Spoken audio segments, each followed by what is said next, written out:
नमस्कार दोस्तों, कैसे आप लोग? आज मैं डिस्कशन करने वाला हूँ रिलायंस इंडस्ट्रीज के बारे में। देखिए रिलायंस एक ऐसी कंपनी है जिसके ऊपर मैंने एटलीस्ट 2 मंथ्स पहले वीडियो डिस्कशन किया था और मैंने तब भी आपको बताया था कि रिलायंस एक अच्छा खासा लेवल्स में आ चुके हैं और मतलब एक अच्छा खासा फॉलिंग देखने को मिला है। यहाँ से रीबाउंड्स होने का बहुत ज़्यादा चांसेस है। अगर मैं बेसिक चार्ट को दिखा दूँ तो आप देख सकते हैं रिलायंस एक करेक्शन होकर करीबन 1160 के आसपास आ गया था। उसके बाद रिकवरी करके करंटली जब मैं वीडियो बना रहा हूँ उस टाइम 1370 के आसपास चला गया। तो सोचिए 1100 से लेकर 1300 ये जो जर्नी है, ये जर्नी क्यों हुआ? क्यों मैंने इसके ऊपर रिसर्च करके मैंने आपको बताया था कि मैं इस कंपनी के ऊपर एक पॉजिटिव डिसीजन लेने वाला हूँ। देखिए मेरा मकसद ये नहीं है कभी भी कि मैं आपको कोई भी स्टॉक के ऊपर बाय सेल का रिकमेंड करूँ, क्योंकि रिकमेंड करना मेरे ओपिनियन नहीं है और मैं कोई सेबी रजिस्टर्ड पर्सन नहीं हूँ कि मैं आपको रिकमेंड करूँ।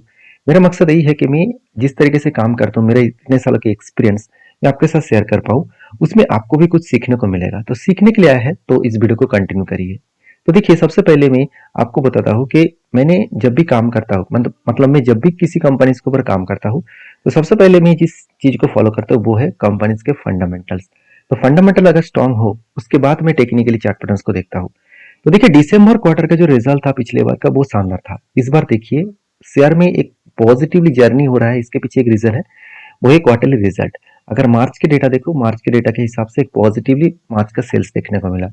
अभी एक्सपेंस को मिटाने के बाद कंपनी का नेट प्रॉफिट 21,000 से लेकर 22,600 तक, 21,000 से लेकर 22,600 तक, 22,600 करोड़ तक कंपनी का नेट प्रॉफिट देखने को मिला। इसका मतलब जो प्रॉफिटेबिलिटी है, मतलब जो नेट प्रॉफिटेबिलिटी है वो बेसिकली अच्छा खासा इस बार पॉजिटिव देखने को मिला। अभी प्रॉफिट एंड लॉस में मैं साल भर के डेटा देखूं तो देखिए अभी भी उतना ज्यादा स्ट्रॉन्ग सेल्स एंड प्रॉफिट देखने को नहीं मिला। तो जितना ग्रोथ होना चाहिए था उतना ग्रोथ अभी तक हुआ नहीं। तो जब एक ग्रोथ कंप्लीट होगा तो और भी ज्यादा मैसिवली जंप देखने को मिलेगा। तो एक पॉजिटिव पॉइंट था। दूसरी बात कंपनी का वैल्यूएशन। सबसे बड़ी बात कंपनी का अगर मैं पी रेशियो देखूं तो 1 साल की अगर मैं पी रेशियो सॉरी 5 साल की देखूं तो कंपनी 34 तक पी रेशियो चला गया था और 34 से लेकर कंपनी करेक्शन होकर अभी करेंटली जो पी रेशियो चल रहा है वो 26 के आसपास, मतलब खुद के एवरेज के आसपास। तो इसका मतलब क्या है, कंपनी का जो पी रेशियो है वो बेसिकली ठीक ठाक लेवल में चल रहा है और सस्ता होने के कारण ही शेयर में वहां पे मैं पॉजिटिव कुछ डिसीजन यहाँ पे लिया था। उसके साथ साथ मैं अगर कंपनी के कैश फ्लो देखूं, देखिए हर बार आपको इस चीज को नोटिस जरूर करना पड़ेगा। देखिए कंपनी प्रॉफिट दिखा रहा है 81,000 करोड़ और हाथ में कैश कितना है, करीबन 1,78,000 करोड़। इसका मतलब जितना कंपनी खाते पे प्रॉफिट दिख रहा है उससे भी ज्यादा कंपनी के हाथ में पैसा आ रहा है। तो एक एक पॉजिटिव पॉइंट है। तो उसके साथ साथ मुझे जो पॉइंट्स बेस्ट लगा कि इन्वेस्टर इस कंपनी के ऊपर कभी भी माल बेचा ही नहीं। आप सोच रहे होंगे कि एफएस के पास 21% था, वो आज 19% हो गया। तो उसके बेसिस में डीएस के पास कितना था, 17% था, वो 19% हो चुके हैं। मतलब यहाँ पे एफएस और डीएस का जो होल्डिंग्स है वो यहाँ पे पॉजिटिवली ग्रोथ हुआ। उसके बाद कंपनी के ऊपर जो जो सबसे इंपॉर्टेंट डेटा है वो अगर मैं बता दूं, कंपनी के रेशियोज। देखिए कंपनी का डेटर्स डे सबसे इंपॉर्टेंस है।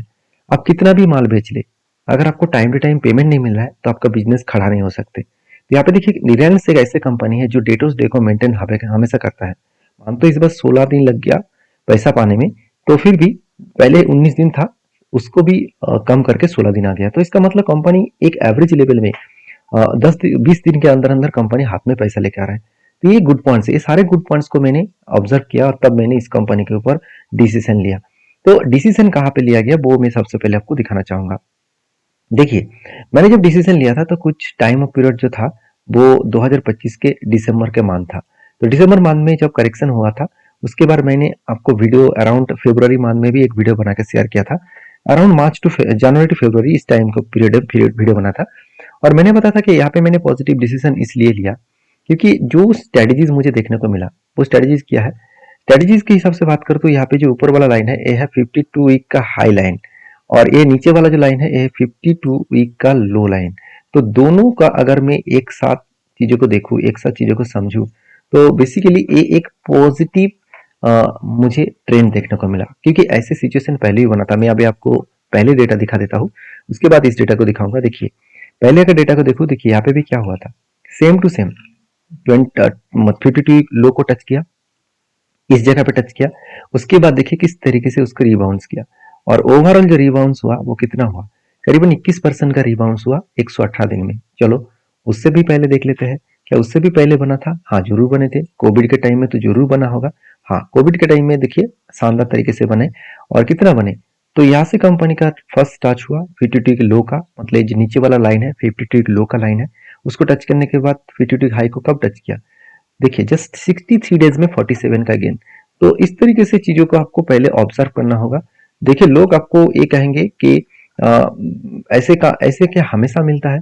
देखिए अगर आप स्ट्रॉन्ग कंपनी के ऊपर काम करेंगे, जैसे निफ्टी 50 हो गया, जैसे निफ्टी 100 कंपनी हो गया, तो इसमें पॉसिबिलिटी ज्यादा है। देखिए कोई भी मार्केट में गारंटी नहीं है कि होगा करके। जैसे आप एशियन पेंट देखेंगे तो 52 के लो को टच करते करते बहुत नीचे आ गया, तो क्या वो रिबाउंड्स नहीं करेंगे? बिल्कुल करेगा। उसके लिए टाइम देना होगा। हम लोगों के पास सब कुछ है, टाइम नहीं है। हम लोग यही चाहते हैं कि आज बाय कर लो, कल जाकर मुझे प्रॉफिट मिल जाएगा।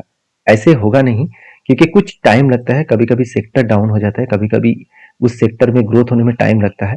तो आज नहीं तो कल उसको फायदा जरूर मिलेगा। जैसे देखिए 2015 में भी हुआ था। 15 में क्या हुआ था, 15 में अगर इस टाइम ऑफ पीरियड को देखूं तो ओवरऑल यहाँ पे क्या हुआ, 27 दिनों में यहाँ पे गेन देखने को मिला।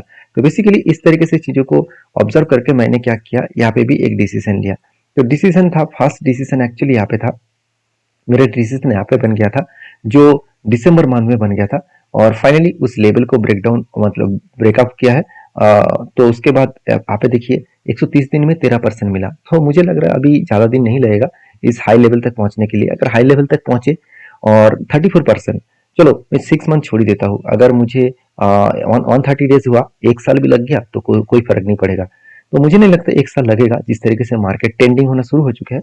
बाकी आप एक बार ऑब्जर्व करिए, चीजों को समझिए, सीखिए, उसके बाद काम करिए। देखिए मेरे मकसद कभी भी होता नहीं है कि मैं आपको रिकमेंड करूं। मेरा मकसद हमेशा ऐसा ही होता है कि मैं आपको सारी चीजों को समझा पाऊं। तो वीडियो में जानकारी अगर अच्छा मिले तो लाइक करना, और आप किस वीडियो के ऊपर वीडियो देखना चाहते हैं तो मुझे कमेंट्स में लिखना। मिलते हैं नेक्स्ट वीडियो में, तब तक के लिए धन्यवाद।